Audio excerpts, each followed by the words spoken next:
Our next speaker is Richard Notkins. He has been a guest artist in residence at the Dock Mill Art Center. We've done print projects together, and he might be wondering why he's here too. He is a ceramicist, but I think we invited these artists mainly because of their total concept and their aesthetic values and their vision of the world. So, ladies and gentlemen, I'll let Richard talk to you about himself. Richard Notkins, thank you for being here.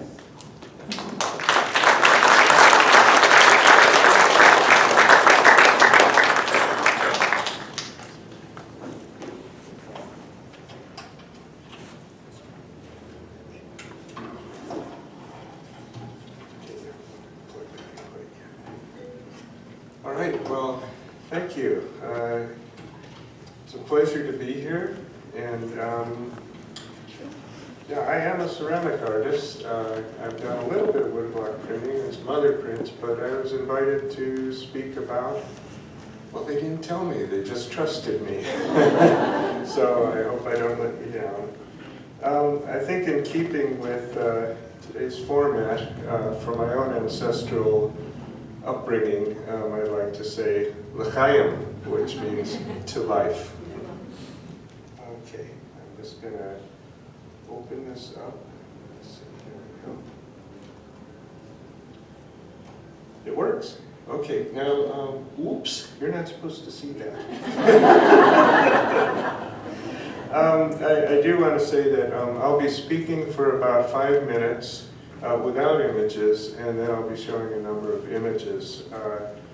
So if you don't speak English, bear with me. We'll have some images soon, and if someone's sitting next to you that doesn't know what I just said, and you can translate, please do so.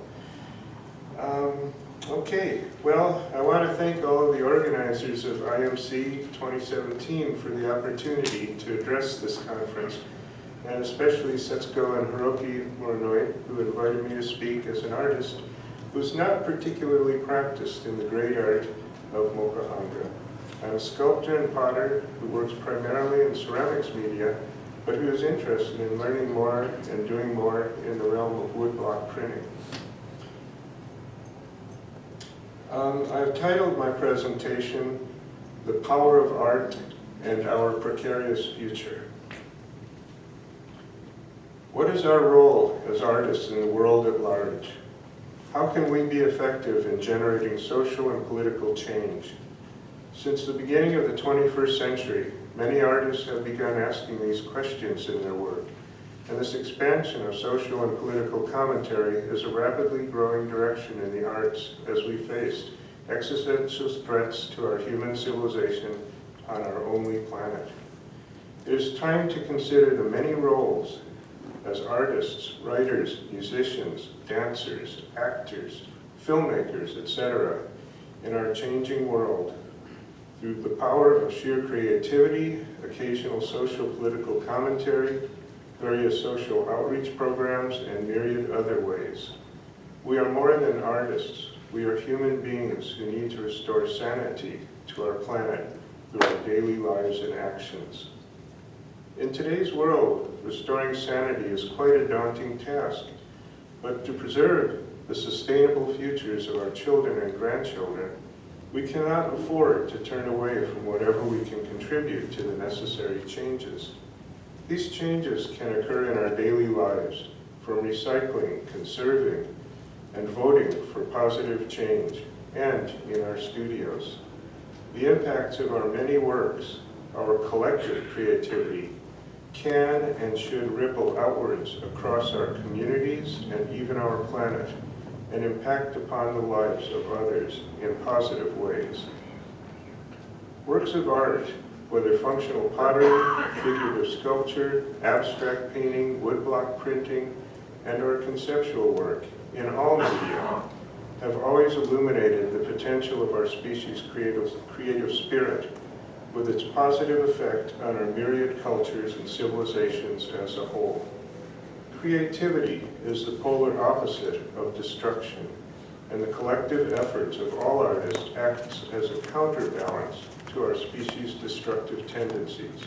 our dark side. The arts, visual, performing, literary, etc., not only communicate across differing cultures and nationalities, but provide a universal link among the people who inhabit our planet. These links are timeless, and the great art and architecture, poetry and theater of past eras continue to illuminate the highest achievements of humankind. Personally, I am most impacted by art that amazes me, with strong conceptual base and high level of aesthetic and technical achievement. In short, art that knocks my socks off. I am also most impacted by art that reveals the innermost passions of the artist, works whose visions pass through the artist's heart on their journey from the brain to the artist's hands. After 5 decades of infusing my art with political narratives, I've come to the following conclusion. For those who choose the overt role of artist as social critic, it is the conceptual and aesthetic strength of the art which is capable of carrying profound messages, as opposed to the corollary. The message alone will not carry the art. Please note, I'm not trying to suggest that we all infuse our art with political messages. I am not evangelical in my philosophy as an artist. I'm not trying to be the Billy Graham of social political commentary. I believe that each artist must follow his or her individual passions, wherever that may take them. We should simply work at the highest level of which we are capable and constantly strive for more. One of my favorite quotes from the artist, philosopher, and occasional politician, Andre Malraux, "Art is a revolt against man's fate." In 1999, as we were about to enter a new millennium, I wrote the following statement. It illustrates the passions which underlie my work as an artist and my philosophy as a human being. As our world has not changed for the better since I first wrote these words, my statement is little changed. Here is the text. We have stumbled into the 21st century with the advanced technologies of Star Wars and the emotional maturity of cavemen. The problems of human civilization are far too complex to be solved by means of explosive devices. If we can't find more creative solutions to solving worldwide social and political problems than sending young men and women to shred and incinerate one another's flesh with weapons of ever-increasing efficiency, we will not survive to celebrate the passage into the 22nd century. And to make a dangerous situation, our country and too many of our fragile planet's nations are now in the hands of ego-driven megalomaniacs, ideological thugs, and fundamentalist tyrants who are fumbling the planet towards World War III. Anyway, that was my statement, which has only received slight revisions as we progressed a little further into the 21st century. For my part, I will let my work demonstrate my artistic vision and passions. The pieces I am about to show you will, hopefully, speak for themselves. They will be presented in roughly chronological order, dating back to 1974, my earliest works following my graduate studies and master's degree. I will provide the titles of each piece and minimal commentary.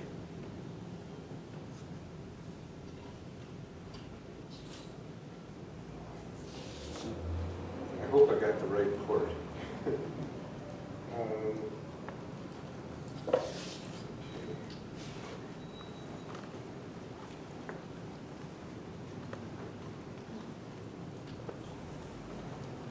I'm not a real whiz with computers.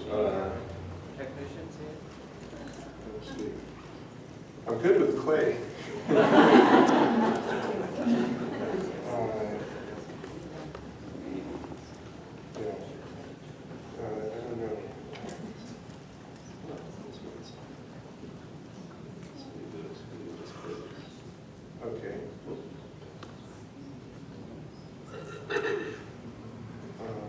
let's try the other chord, because it's two chords. Oh, okay, something's happening. All right. Well, I'm gonna mess around here. I may have to shout for help again, but I think I got it now. Okay, so you get to see my screen here. Let's go to this guy, is that right? Okay, this guy. And presenter view. And all right. Okay. The first piece is called "Stopping the Godless Aggressors." It's from 1974. This is a detail. This is toward the end of the Vietnam War, when we were coming out of Vietnam. This piece is called "And They Shall Beat Their Swords into Plowshares," also 1974. It was my optimistic view on hopefully the end of a horrible war and a future of peace. And the very top of the piece. My work is very small scale. I believe that there's power in small things. So this is a little porcelain skull I made for the Endangered Species series. The skull was made in America, by the way, the ruler in Japan. And this was the piece it went into. It's called Endangered Species number 2. Endangered Species number 3. I was very interested in Netsuke carvings and very inspired by them.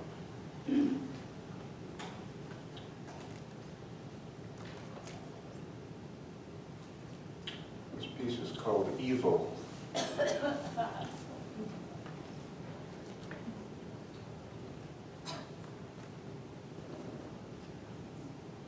Demons of the intellect, professing to be wise, they became fools. Universal hostage crisis, date 13,149. This piece was done in 1981 and it commemorated the years since the bombing of Hiroshima. A piece called "You Never Know Where You're Going Till You Get There."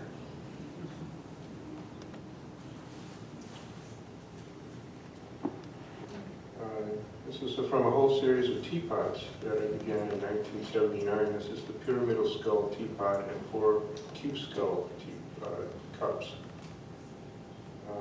Hexagonal curbside teapot. These were all inspired by Yixing teapots. I think you may know of the small stoneware teapots from Yixing, China, where the teapot originated. From the nuclear cooling tower series, this is a cooling tower teapot.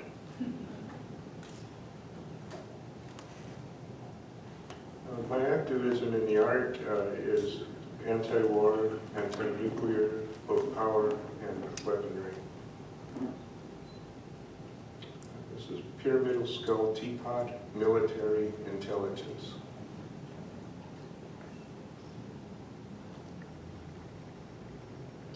One of the variations of the cube skull teapot.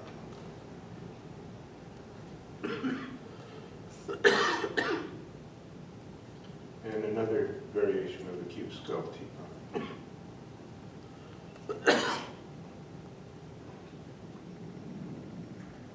Nuclear nuts teapot.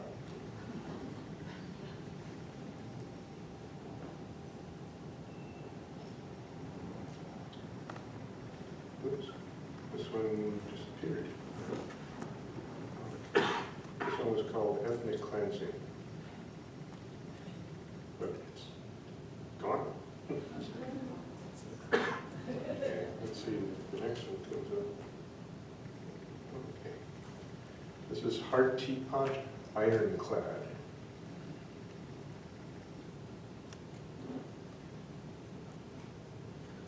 Heart teapot, Beirut.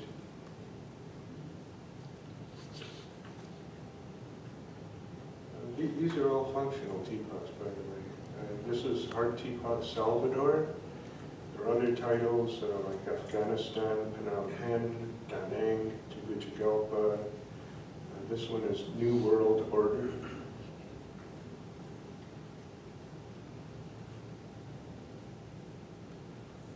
Hiroshima.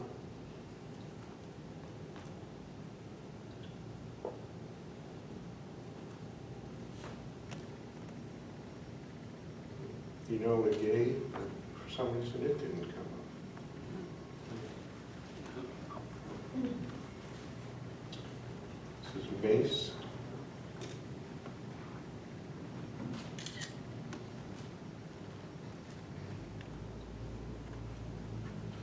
Hostage Metamorphosis.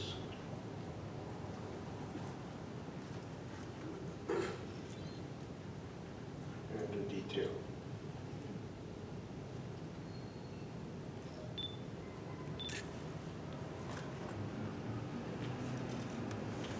Petrol Hostage.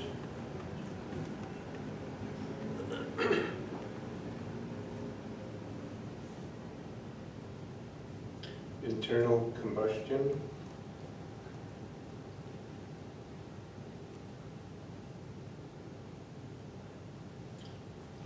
The Offering.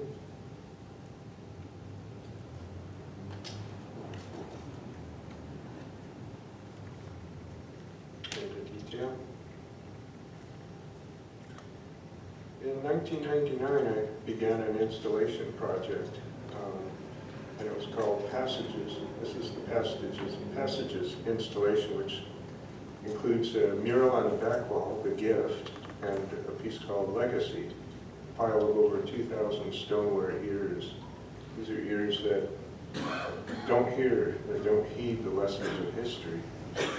This is the mural called The Gift, and it's 7 feet high by 10 feet wide.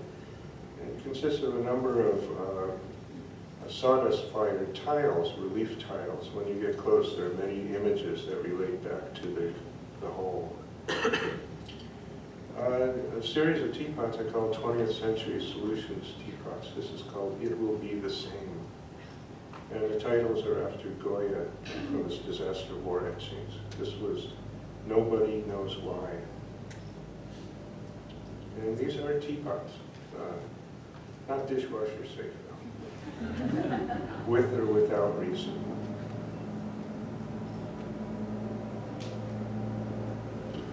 I do something that's akin to printmaking with tiles. I do these in editions of 10. This is called This Is What You Were Born For. Oh no. This one is a Sleep of Reason. For some reason, some of these are not coming up. But here's a couple of details of the Sleep of Reason. This is the first 3 tiles. The center tile is a mushroom cloud. And then the last 3 tiles are coming up. I don't know why. Sorry about that.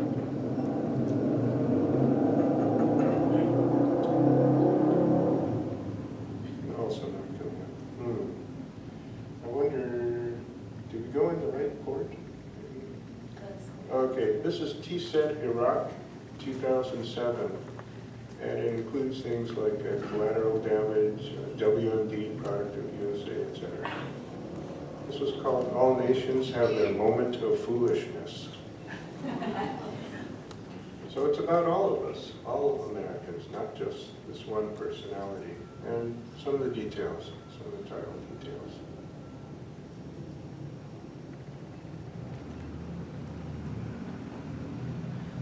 I also do some printmaking. I did a series of etchings, and I have done some oil-based woodblock prints, but I'll show you some of the etchings.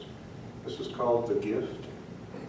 And the etchings really echo the work that I do in clay. Again, all nations have their moment of foolishness.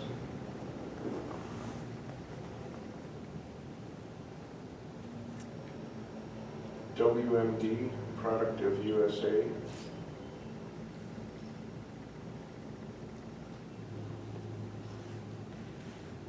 This one is called Porque, and has the, it's called the Genbaku Doma, is the 4th image. It is no use shouting.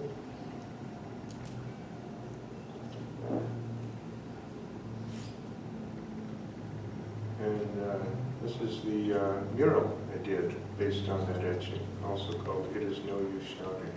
And a detail of that mural.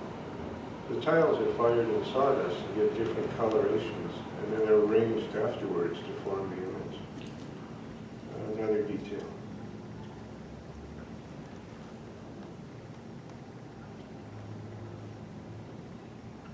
This is called Tomorrow and Tomorrow and Tomorrow.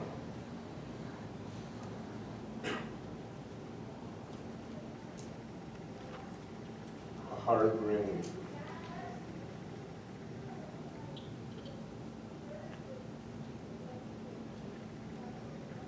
Sound and fury.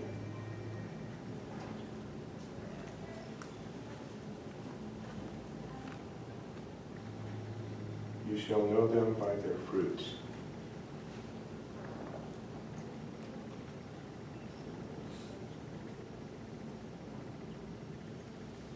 I'm sorry, this was men at work, but it didn't come up.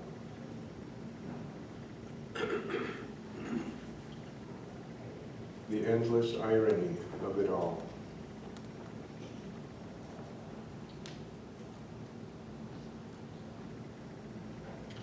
Echoes of a million unheard screams.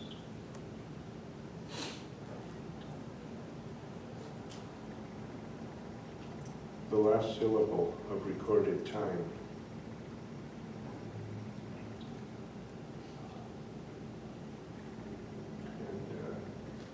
Of details. So for a long time my work has been very opposed to nuclear war.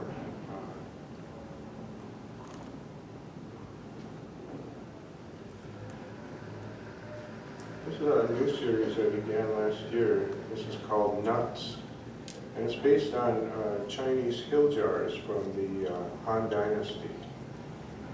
This one's called The Consent of Silence. And a detail.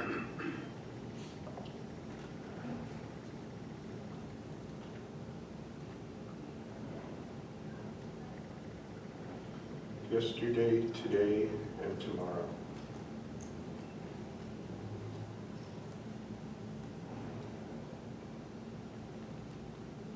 How many times?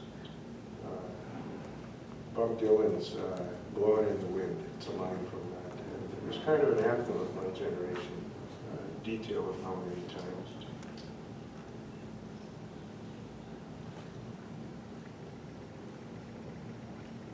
Another hard rain.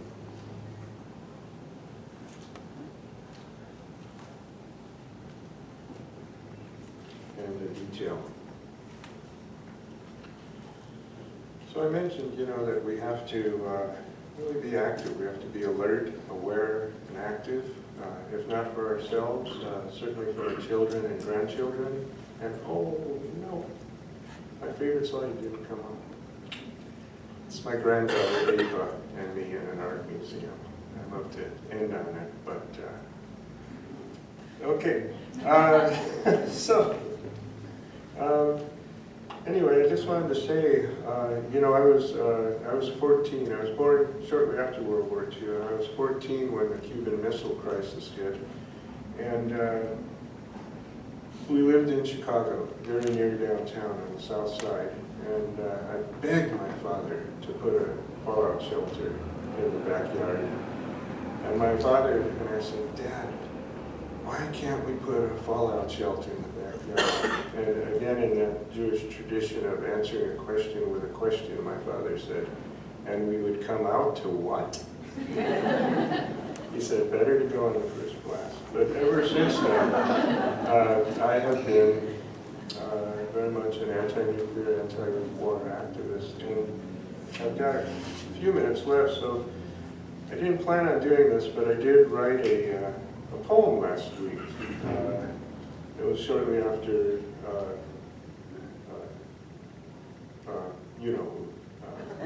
Trump, I won't call him president, made that horrible statement about North Korea. And the poem is titled, Good Morning, Mr. Trump. They will be met with fire and fury, and frankly, power, the likes of which the world has never seen before. Yes, go tell that to the few remaining survivors of Hiroshima, of Nagasaki, or better yet, go there yourself. Sit down for tea with the hibakusha. Take off that silly red hat and leave your golf cart behind.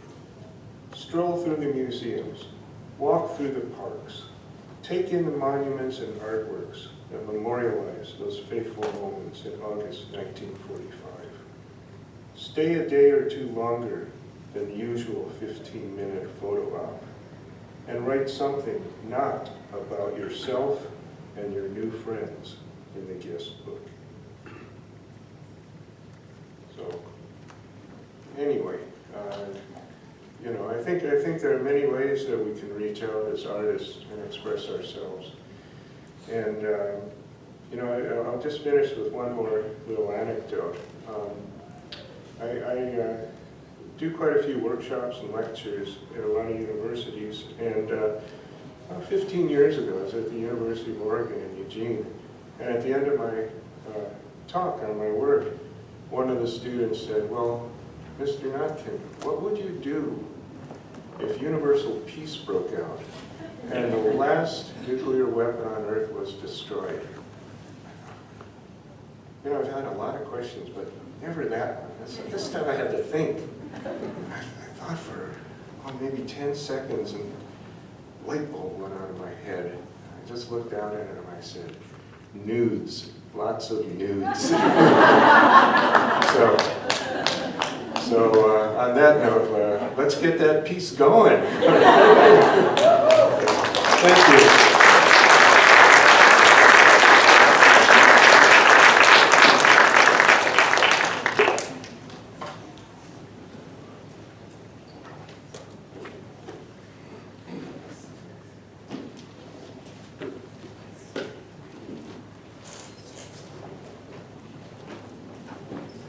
Good morning, everyone. Thank you so much. I hope you slept very well. You ready for today? And of course, beginning of this keynote speakers. And I don't know if you're really surprised when you look at the names and who are those people are. Nothing to do with the moku-hanga.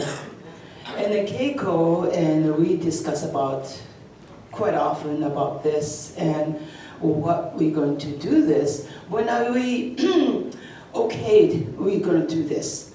So Cisco, you do whatever you want to shape this conference. And then greater deed we can do through the artists of moku-hanga, the beauty of moku-hanga. And we can do better, bigger mission we can conquer and make it our global community better, how we can do it. We need to have speaker that speaks their life mission and their way of sharing their knowledge and the arts, that it really means something to not only themselves but all of us. So, and it wasn't very hard thing to think about it. And then so, when, okay, well, we can do this in Hawaii. And we got to heal ourselves. And about 3 years ago, wasn't shape at all. 2 years ago, and I started thinking more clearly about this, and got, world becoming darker and darker. And I only know these people can really speak for our heart. So, Miami, could you do this? Richard, can you do this for us? They're artists, but they're greater. And both are very old, not old, long time friends, and practice the way we want to make the difference as an artist or the creator in the society. in a global community that without power, what you can make a difference. So that's what we are trying to do here, and then welcome you to become one of all of us that have the same heart and mission, again, do something together. So for Hawaii, we say, bridge building is very important because of the island, middle of nowhere, and we don't have much resources. We welcome you and your knowledge, your practice, whatever you do, come here to share it. And take something home to do the same goodness to your place. The global community become much closer and tighter and more visible is a culture and arts rich world that we don't need to pick up weapons, we can pick up tools. The farming tools or whatever the tools that makes us better human, better species on this planet. That's why I wanted to see it. We wanted to see it. And you get the mission and then the idea and to work on it. And tomorrow's speakers, of course, we have it here.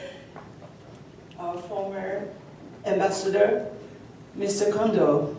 And I just fell in love with his speeches and how he does things for not only Japan, but he really delivers so many wonderful things to the people to get idea and encourage them, young people, old people, to do the good things for not only Japan, but across the global community. So you're looking for another keynote speaker for tomorrow.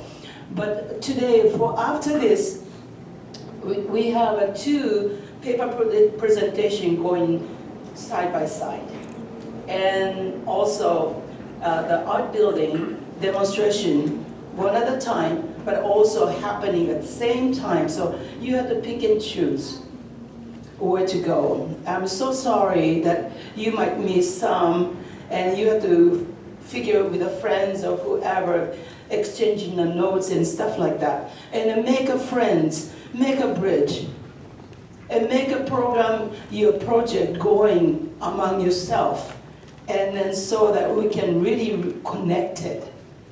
And before going home, take up lots of good things home. And that is our gift from the IMC 2017 Hawaii Local Community Committee. Okay, so the paper presentation will be the third floor, next floor, Pacific room. And then this is the first floor. Downstairs, a koi room is a bigger room. So the second, third floor Pacific room is 60-some conference seating already arranged. So it's limited. So if you want to go there, you just go there. Don't fight, but peacefully, engaged, and then shift, and then check with the friends, and then exchange a note.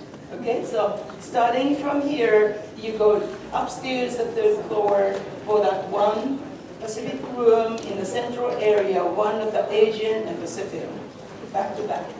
And the koi room is downstairs and a bigger space. And then you have to cross the lawn here and to the building, art building, and to Manoa for the demonstration third floor of the check-in in the Commons Gallery.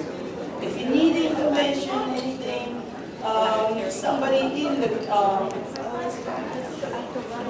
Commons Gallery, so we can assist you on that. Okay, so any question, just come to me or anybody around here. Is this yours? Your friend was on the left. So you have a good time, enjoy yourself. Thank you so much.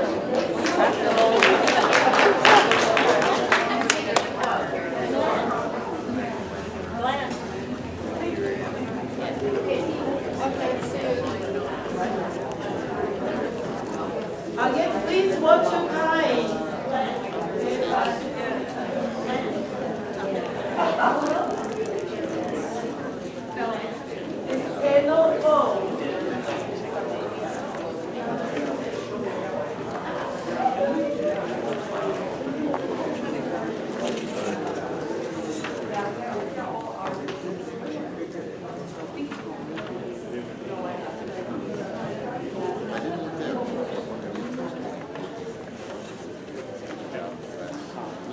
Okay.